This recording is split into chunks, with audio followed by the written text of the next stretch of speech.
নমস্কার, আমি তন্ময় মুখার্জি। যারা এই বছর ওয়েস্ট বেঙ্গল জুডিশিয়াল সার্ভিস পরীক্ষা দিতে চলেছে বা যারা ভবিষ্যতে West Bengal judicial service exam দেবে, তাদের জন্য এই ভিডিও।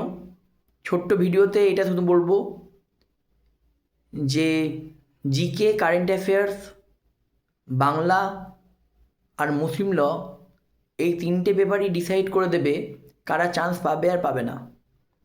তোমরা সবাই এইটা মনে রাখো যে কম্পিটিশন 50 জনের মধ্যে হচ্ছে। পরীক্ষা যতজনাই দিক না কেন, কম্পিটিশন 50 জনা, প্রিপারেশন 50 জনা নিয়ে গেছে। চান্স পাওয়া সহজ, কম্পিটিশন নেই। কম্পিটিশন নেই, সবাই পিছিয়ে পড়ছে। সবাই ভাবছে 3 বছর বসে থাকলে কী হবে, এই হবে সেই হবে। কেউ নেই কম্পিটিশনে। সহজ পরীক্ষা। তোমরা হয়তো ভাববে আমি হঠাৎ পাগল হয়ে গেছি দিয়ে বলছি সহজ পরীক্ষা।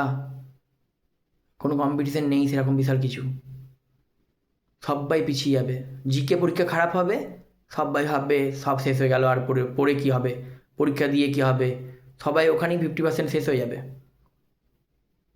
তো এরকম করে ভাবো, যে বাংলা লিখতে পারবে না সে চান্স পাবে না। এভিডেন্স, আইপিসি, সিআরপিসি বা বিএনএসএস যাই বলো না কেন, transfer of property act, CPC, এগুলো যদি নর্মাল কোশ্চেন হয় সবাই একই ধরনের আনসার লিখবে। যারা পড়ে গেছে এইখানে কোনো ডিফারেন্স হবে না।